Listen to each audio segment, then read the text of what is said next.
ऐसे वाला ट्रायंगल बोलता है। तो ट्रायंगल पढ़ने वाले मेरे भाई, क्या पढ़ने वाले हैं? ट्रायंगल यानी कि त्रिभुज पढ़ने वाले हैं।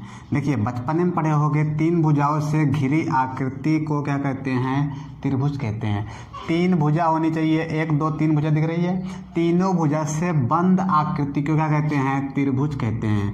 एक भुजा, दो भुजा, तीन भुजा, कई ठो शीर्ष है? एक दो तीन ठो शीर्ष है। जहाँ दो भुजाएं कटती है वहाँ पर कोण बनता है। तो एक कोण, दो कोण, तीन कोण। तो किसी त्रिभुज में तीन ठो कोण होता है, तीन ठो भुजा होती है और तीन ठो हेड बोले तो शीर्ष होता है। तीन तो अंतःकोण, अगर मैं ये बात करूँ तो ये अंदर बन रहा है, त्रिभुजों के अंदर भी ना है। तो तीन ठो तो अंदर है। अगर इसको ऐसे बाहरवा हल्का बढ़ा दे तो यहाँ पर भी एक कोण बन रहा है, तो ये बहिष्कोण कहलाता है। आप कहोगे इसको बढ़ाओ तो यहाँ पर भी बन जाएगा। हाँ भाई बन तो जाएगा, नाम हो सकता है अलग अलग, लेकिन डाटा दोनों को बराबर होगा। डाटा बोले तो मान, जितना मान इसका होगा उतने मान उसका होगा। तो यहाँ पर एक बहिष्कोण, इसको भी बढ़ा देते, यहाँ पर भी एक बहिष्कोण, इसको भी बढ़ा देते एक बहिष्कोण, यहाँ पर भी कितने बहिष्कोण? तीन बहिष्कोण।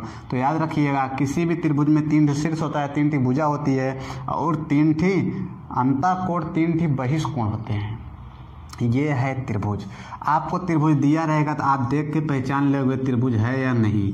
लेकिन कभी कभी क्या करता है ना, भुजा की लंबाई दे देगा और हमसे कहेगा बताओ त्रिभुज बना है कि नहीं बना है, यानी कि बनेगा कि नहीं बनेगा। तो भुजा को देख के कैसे हम पहचानेंगे त्रिभुज बनेगा कि नहीं बनेगा, इसके बारे में जानते हैं।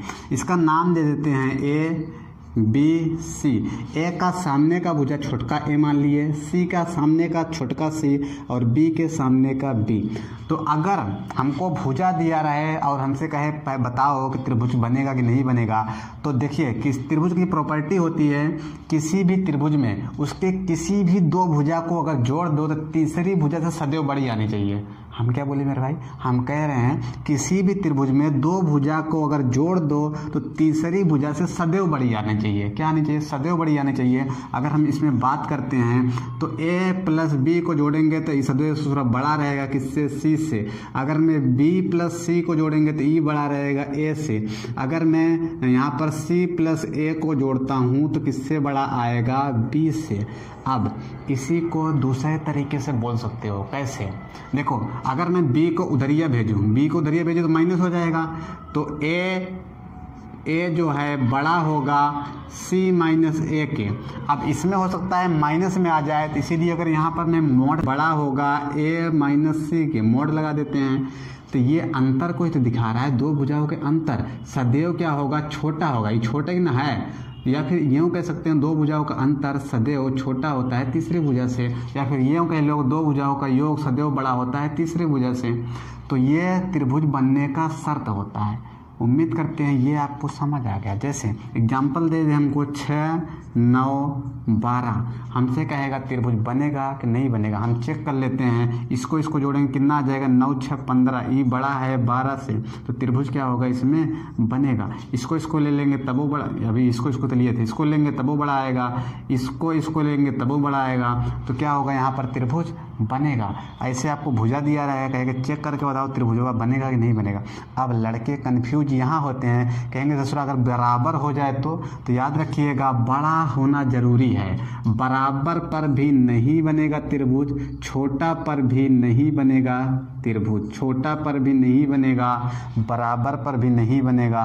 बड़े होना चाहिए। किसको बड़ा होना चाहिए? दो भुजाओं का योग तीसरी भुजा से, या यूं कह लो दो भुजाओं का अंतर छोटा होना चाहिए तीसरी भुजा से। उम्मीद करते हैं ये आपको समझ आ गया। त्रिभुज की और प्रॉपर्टी हम लोग पढ़ते हैं। इसके तीनों जो अंदरवा कोण बन रहा है भाई, इस कोण का मान आप लोग जानते हो कितना होता है। अगर मैं कोण A प्लस कोण B और प्लस कोण C बराबर निकालूं तो 180 डिग्री। अगर कितना होते हैं? त्रिभुज के तीनों अंतःकोण कितने होते हैं? 180। आप इसे याद रखिए, हम इसको लगाएंगे, यूज करेंगे कहाँ? सवालों में।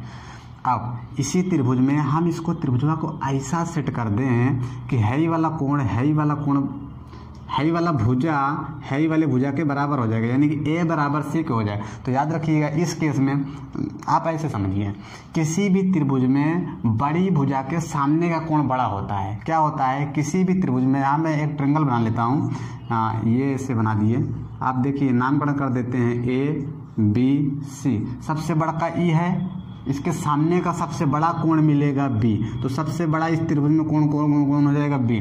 उसके बाद E बड़ी भुजा दिख रही है तो इसके बाद E वाला कोण आ जाएगा, और सबसे छोटी भुजा E दिख रहा है तो सबसे छोटा कोण कौन आ जाएगा E। इसी तरह अगर दो ठो बराबर हो जाए तो दो ठो कोण बराबर होता है। अब किसी त्रिभुज में कितने भुजा होते हैं? 3 भुजा। इस भुजा को हम क्या करते हैं, अलग अलग कंडीशन में बना के अलग अलग त्रिभुज बनाते हैं, उसी को कहा जाता है त्रिभुज के प्रकार। क्या मेरे भाई? त्रिभुज को प्रकार। त्रिभुज को 2 तरह से डिवाइड किया गया है, एक तो त्रिभुज की भुजाओं के आधार पे, एक त्रिभुज के कोणों के आधार पे। तो हम लोग आज पढ़ते हैं त्रिभुज की भुजाओं के आधार पे कैसे उसको बांटा गया है।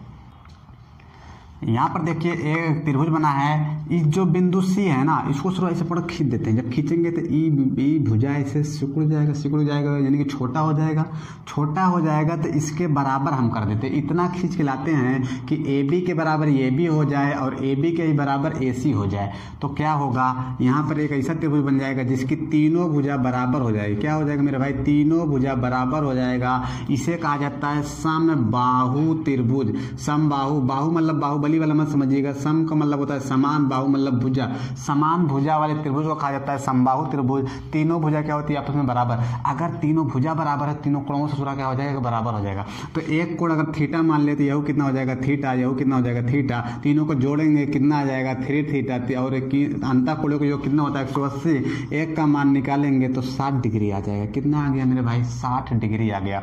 ये समबाहु त्रिभुज होता है कब? जब तीनों भुजा बराबर हो। समबाहु त्रिभुज का हमसे क्षेत्रफल पूछेगा, तो किसी भी त्रिभुज का क्षेत्रफल आपको निकालना है तो एरिया फॉर क्षेत्र, ए फॉर एरिया, एरिया मतलब क्षेत्रफल, तो आपको फार्मूला लगाना है 1/2। इस भुजा को ले लेते हैं, ये वाली भुजा ए मान लेते हैं, तो यह भुजा ए आ जाएगा क्योंकि सारी भुजाएं बराबर होती हैं। तो इन दोनों के बीच का कोण ये कितना है? 60 डिग्री, क्योंकि सभी 60 आ रहा है। तो ये वाला ये कितना है? ए। और ये कोण कितने का है? sin 60। कितना है मेरे भाई? sin 60। हल कर देते हैं 1/2, ए स्क्वायर हो गया।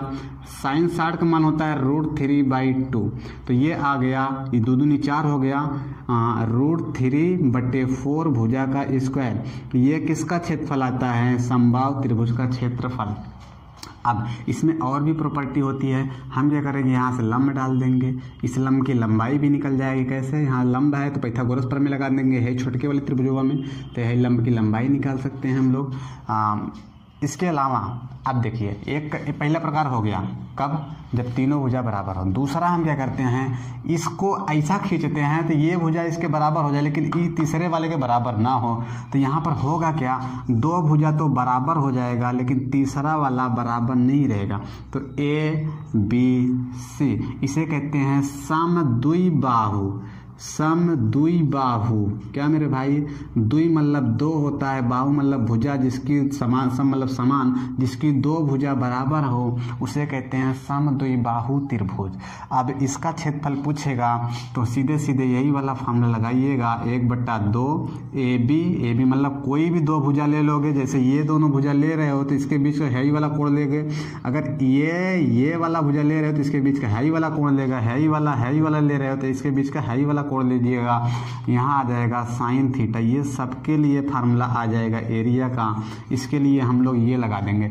तीसरा कंडीशन आता है जब ससुरा एक को भुजा ना बराबर हो। आप यहाँ देखिए ना, तो ये इसके बराबर ना तो इसके बराबर है। अगर नाम दे देते हैं ABC, ए का सामने का A, B के सामने का BC, तो यहाँ पर क्षेत्रफल निकलेगा एक दूसरे तरीके से, वो आता है। पहले हमको अर्ध परिमाप निकालना पड़ेगा। परिमाप क्या होता है? सारी भुजाओं को जोड़ दो, क्या आ जाएगा? परिमाप। इसकी लंबाई जोड़ेंगे तो क्या आ जाएगा? परिमाप।